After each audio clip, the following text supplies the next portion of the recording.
Next question है H2S gas is toxic gas with rotten egg like smell is used for qualitative analysis. We know well this is a toxic gas having rotten like egg like smell. इसको हम लोग qualitative analysis में use करते हैं. If the solubility of H2S in water at STP is, इसकी solubility दे रखी है, क्या दे रखी है? Solubility of H2S gas, it is given 0.195 m molar. इसकी solubility given है. If the solubility of H2S gas at STP, STP पर, किस पर दे रखी है? STP, at STP. हमें पता है STP पर जो प्रेशर होता है, प्रेशर वो कितना होता है? वो होता है 180 m, और you can write it as 0.987 bar. ये STP पे प्रेशर होता है, और STP पे जो टेम्परेचर होता है, टेम्परेचर वो होता है 273 केल्विन टेम्परेचर. क्या टेम्परेचर का यहाँ पर यूज है नहीं, ठीक है, लेकिन मैंने आपको बता दिया है कि STP पे टेम्परेचर कितना है? 0 degree Celsius means 273 kelvin and pressure is 180 m 0.987 bar. ठीक. फिर आपसे कहा calculate the Henry law constant for hydrogen gas. You have to find out Henry law constant KH आपको यहाँ पर निकालना है, जबकि सॉल्युबिलिटी दे रखी है यहाँ पर मोलैलिटी के टर्म्स में 0.9195 m, small m is molality. ठीक है, आपको क्या निकालना है? You have to find out KH. तो बच्चों मोलैलिटी में और मोल फ्रैक्शन में एक रिलेशन था, मैंने बताया था आपको. मोलैलिटी बराबर होती है मोल fraction of solute into 1000 upon 1 minus mole fraction of solute into molar mass of solvent. तो सॉल्वेंट क्या है यहाँ पर? सॉल्वेंट तो वाटर ही है.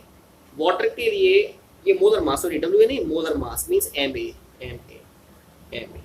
हमें पता है सॉल्वेंट हमारा वाटर है, तो वाटर का जो मोलर मास होता है वो होता है 18 ग्राम पर मोल. ठीक है, तो एक काम करो, मोलैलिटी यहाँ लगाओ value 0.195 is equal to mole fraction of solute. Solute का मोल फ्रैक्शन हमें निकालना है chi B into 1000 divided by 1 minus chi b into MA 80. आप इसको सॉल्व करिए. तो जब हम इसको सॉल्व करेंगे आपको मिल जाएगा, इसको इधर ले जाओ, इसको अपन में ले जाओ, you get 0.195 into 18 divided by 1000. It is equal to chi b upon 1 minus chi.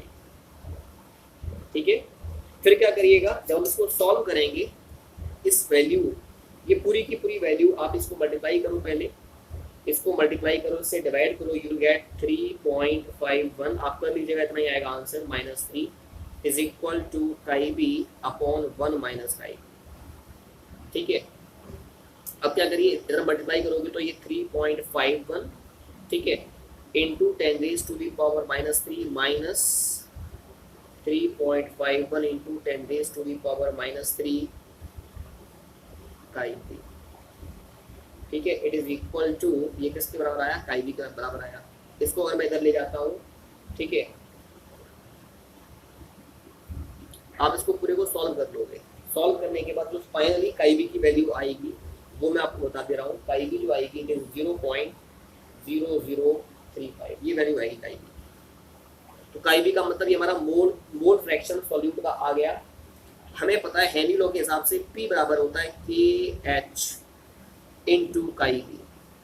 यही होता है ना, पार्शियल प्रेशर बराबर होता है KH इंटू काई बी होता है. अब पार्शियल प्रेशर हमें दे रखा है STP पर, है ना, कितना दे रखा है? 0.987 बार. It is equal to KH into chi B आपने निकाल दिया है 0.0035.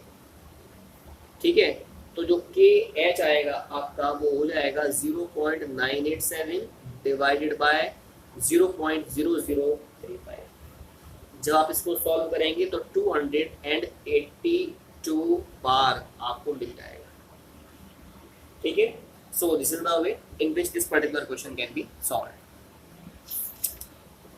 ये हमसे पूछा था KH की वैल्यू निकालिए. अब एक क्वेश्चन और है इसके ऊपर बेस्ड, हेनरीज लॉ के ऊपर बेस्ड, उसको भी देखते हैं हम लोग. इस क्वेश्चन में आपसे कहा कि Henry law constant for carbon dioxide in water is given. Henry law constant दे रखा है हमको, KH is given in the question 1.67 into 10 raised to the power 8 Pascal at 298 Kelvin. Calculate the quantity of CO2 in 500 ml of soda water. 500 ml of soda water में quantity CO2 की आपको निकालनी है। साथ में when pegged under इतना ATM pressure, मतलब जो प्रेशर है ना आपका वो दे रखा है 2.5 एटमॉस्फेरिक प्रेशर। अब एक चीज का हमें ध्यान देना पड़ेगा, यहाँ पर KH पास्कल में है और पार्शियल प्रेशर यहाँ पर हमारा किसमें ATM में है। तो एक काम करो, पहले दोनों को एक ही में कन्वर्ट कर लीजिए, चाहे तो पास्कल को ATM में कन्वर्ट करो आप, चाहे ATM को पास्कल में आप कन्वर्ट कर दीजिएगा। तो हम जानते हैं 1 ATM बराबर होता है 10 raised to the power 5 pascal के, या और you can say your 1 pascal is equal to 1 upon 10 raised to the power 5 ATM। अब एक काम करो, जो KH है ना उसमें ये वैल्यू लगा दो आप, तो KH आपको मिल जाएगा 1.67 into 10 raised to the power 8 pascal है, it is equal to 1.67 into 10 raised to the power 8 into 1/10 raised to the power 5 ATM। So it will be equal to 1.67 into 10 raised to the power 3 ATM। ये आपको KH मिल जाएगा बच्चों। तो KH आ गया, partial pressure हमारा ये दे रखा है, आप मोल फ्रैक्शन निकाल सकते हैं। तो पार्शियल प्रेशर बराबर होता है KH into mole fraction of solute. Mole fraction of solute will be equal to partial pressure upon KH। तो पार्शियल प्रेशर क्या है, इट इज 2.5 अपॉन KH क्या है 1.67 into 10 raised to the power 3।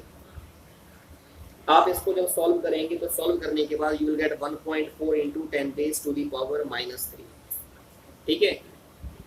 अब एक इम्पोर्टेंट चीज है, हमें पता है, मैं अब सॉल्वेंट की बात कर रहा हूँ, फॉर वाटर और फॉर सॉल्वेंट। सॉल्वेंट की अगर हम यहाँ पर बात करें तो सॉल्वेंट के लिए यानी वाटर के लिए जो डेंसिटी होगी ना वाटर की, it will be equal to density equal to mass of water upon molar mass of water. ठीक है, यानी जो मास होगा वाटर का it will be equal to density of water into molecular mass of water. Density कितनी है water की 1, molar mass sorry एक मिनट रुकिएगा, density equal to mass upon volume ना, वॉल्यूम ऑफ वाटर। तो डेंसिटी इज 1, वॉल्यूम कितना है, it is 500 ml water का। तो you are getting weight as 500 gram. 500 gram आपको यहाँ पर इसका वेट मिल गया। तो अगर इसका मास आपने निकाल दिया, मास निकाल दिया WA, तो मास के बाद अब आप निकालोगे number of moles of A component which will be equal to mass of A component upon molar mass of A component. A component का जो मास है वो कितना है 500, molar mass A component means water का 18 होता है। डिवाइड करोगे आप तो डिवाइड कर दीजिएगा, या डिवाइड करने की जरूरत नहीं है, मैं सीधी यही वैल्यू लगा दूंगा आगे, तो हमारी कैलकुलेशन थोड़ी सी कम हो जाएगी। ठीक है, अब हम जानते हैं जो मोल फ्रैक्शन होता है ना B कंपोनेंट का, वो होगा it will be equal to NB upon Na plus NB। ठीक है, निकालना क्या है आपको यहाँ पर, you have to calculate the quantity of CO2 in 500 ml of water. Means आपको NB निकालना है, नंबर ऑफ मोल्स निकालनी है पहले। तो आप क्या करोगे, मोल फ्रैक्शन आप निकाल चुके हैं पहले ही 1.4 into 10 raised to the power -3 it is equal to NB आपको निकालना है अपॉन Na आपने यहाँ निकाल दिया, it is 500 divided by 18 plus NB। हम जानते हैं जो सॉल्यूट के नंबर ऑफ मोल्स होते हैं वो बहुत कम होते हैं देन दैट ऑफ सॉल्वेंट। इसको आप नेगलेक्ट कर सकते हैं, इसको नेगलेक्ट आपने कर दिया तो आपको मिल जाएगा 1.4 into 10 raised to the power -3 is equal to NB upon 500 divided by 18। तो यानी जो NB होगा आपका it will be equal to 1.4 into 10 raised to the power -3 into 5000 into 500, sorry ये 500 है आपका ना, 500 डिवाइडेड बाई 18। तो जब आप इसको सॉल्व करेंगे तो सॉल्व करने के बाद जो NB आएगा आपका वो आएगा 3.88 into 10 raised to the power -2।